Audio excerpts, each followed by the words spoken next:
Hey my beautiful friends, it's your friend Kevin here with today's Divine Daily Blast. Let's get right to it. Here we go.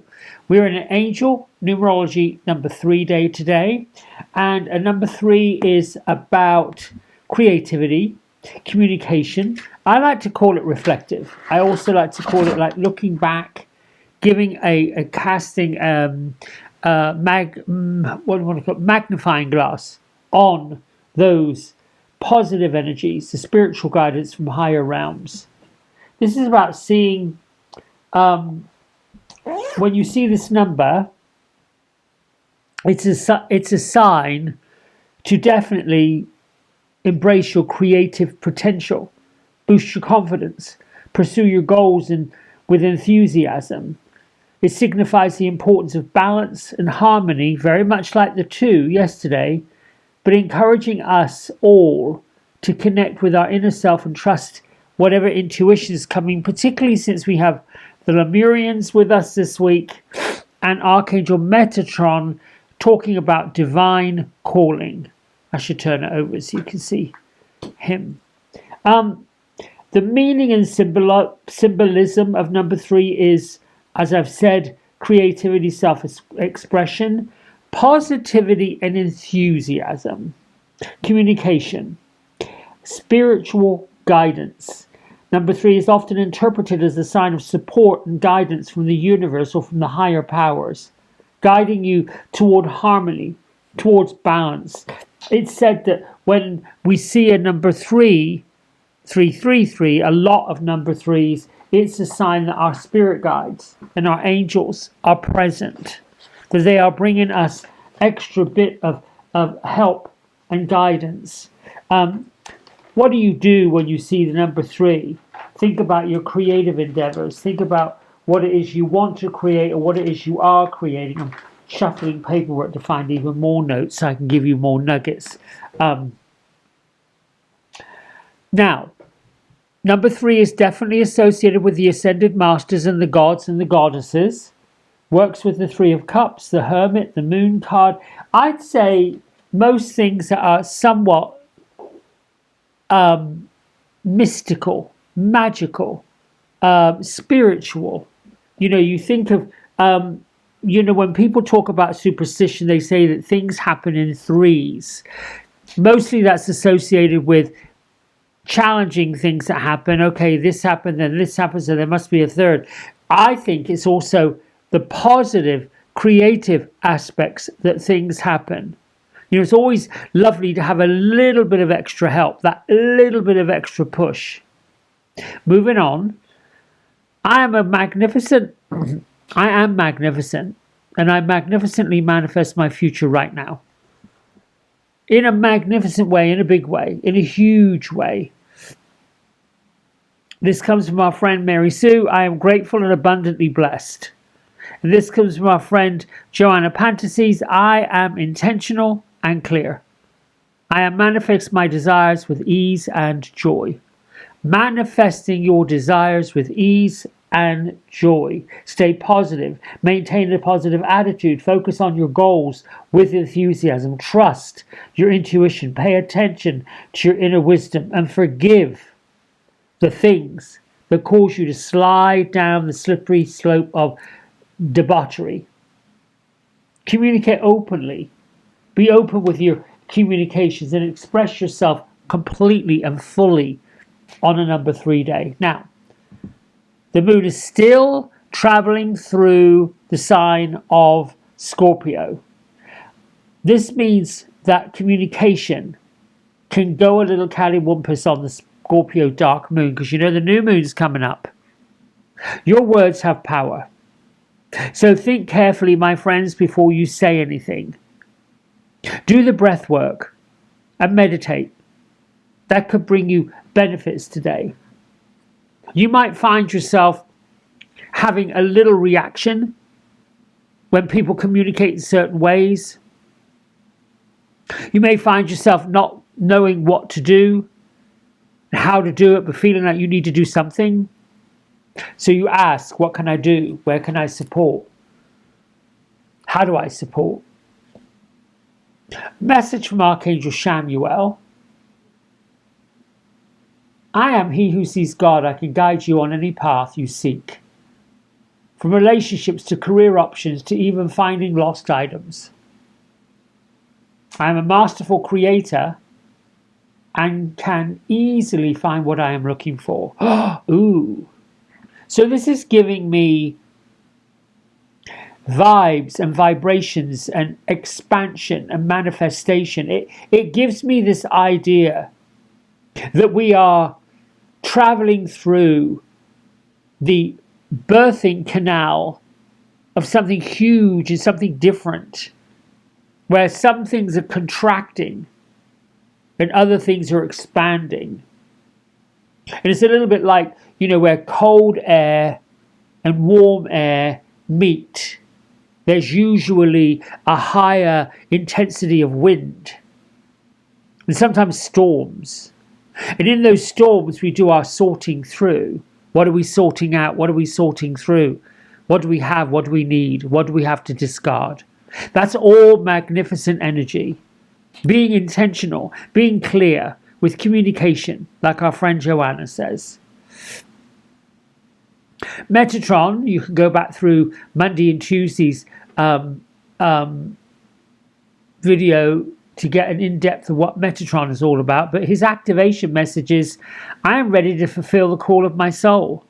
And the call of your soul doesn't necessarily have to be something huge. The call of your soul could just literally mean, I'm going to meditate more fully. I'm going to be more intentional about seeing, feeling, hearing, knowing the word of spirit. And I'm going to be more intentional about inspiring, motivating, and helping others through their own metamorphosis. We've got the Lemurians here increasing our clairvoyant energies, psychic awareness, sensitivity, trusting the intuition. She's got her third eye right here. The Lemurians are those ancient civilizations that had incredible clairvoyant skills. But we have to get quiet, we have to do the breath work, we have to go within so we can see, feel, hear, and know the words of spirit. And your words of spirit is going to be different to mine. I may be able to give you pointers through readings, through cards, through impressions, but ultimately you get to command the bridge of your ship. Right, fairies. Gertrude, Beatrice, where are you? They're inside their woodland hollow, but I see them as being busy. Communicating. Okay, they're communicating. They're getting creative with the leaves. They're getting... Beatrice says they're getting ready for Yule. The closing down of the year. The moving into the new year. Okay, can you give us a card and I'm going to pull in the blessings. Thank you. Thank you. Shuffle one more time. Card protection. Okay. So what I hear now is gather and glow. Gather and glow. Gather and glow as you go. Interesting. Protection. The fairies of protection are shielding you with a magical fairy ring of love and light. Practice psychic protection. Here we go. Before embarking upon any spiritual work.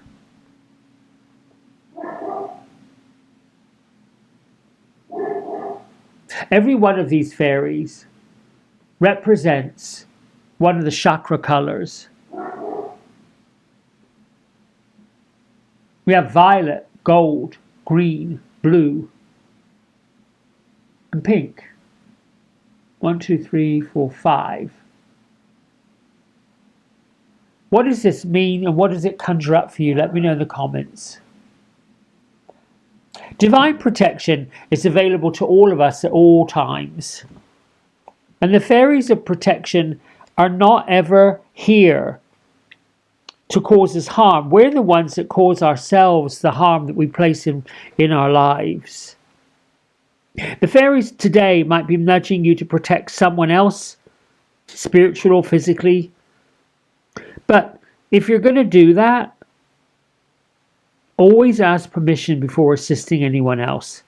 It's important to remember that we have free will and the right to choose whether or not we'd like any spiritual help. So, many of us that are on the spiritual realm, we just go for it. We just say what we feel and what we think. I'm very guilty of that. I keep forgetting to ask, is it okay if I give you some tips I'm getting from the universe? The protection from a fairy ring like this of rainbow light offers more confidence during spiritual practice and meditation. So, if you need that extra layer of security, that extra layer of love, that extra layer of positive energy, ask the fairies of protection to provide it. Become that masterful creator that easily finds what you're looking for. Develop your relationships with these fairies of protection. In a lot of my studies, I have obviously studied with masters like Kyle Gray and Radley Valentine and others. And they bring in angels. And the angelic realm, their purpose in our lives is to protect us, particularly when we come up against danger we don't even know it. Car accidents, falling, those wild things where, like it happened to me, almost 14 years ago, or 13 years ago, the heart attack. I could have left the earth and gone on into the other world, but I just said no. And the angels' protection surrounded me. They came. But the fairy realm is a tiny bit different. They are elementals. So it's a give and take with the fairy people. If we're kind to people, loving, caring, giving, planting flowers, so butterflies can bloom, so bees can pollinate that's wonderful. If it's picking up trash and litter, the other day I was walking through a store, big box store, and I'm saying to myself, I have the greatest respect for people that work these retail stores, because people just bombard by clothes and they fall to the floor and they just walk all over them and keep going. Our job is not to judge those people. I found myself picking up these items and trying to find a hanger and hanging them. I don't work here, but it's okay. When you go out in the parking lot, all kinds of things. I want to go off at somebody when they drop a cigarette out the window and let it fall. I can't. It's not my job. It isn't my job. However, the fairies remind us it's okay. You don't have to police that. Picking up chip papers, bags. In my vehicle, I want to find a proper receptacle to put rubbish. Recycling, fabulous. All these things help our environment. They help Mother Earth and they help the elementals. And the elementals, in turn, help us. So today, gather, communicate inward, do your breath work, become the become the magnificent manifester. Oh, that was a tongue tie. And until tomorrow, I love you. Bye for now.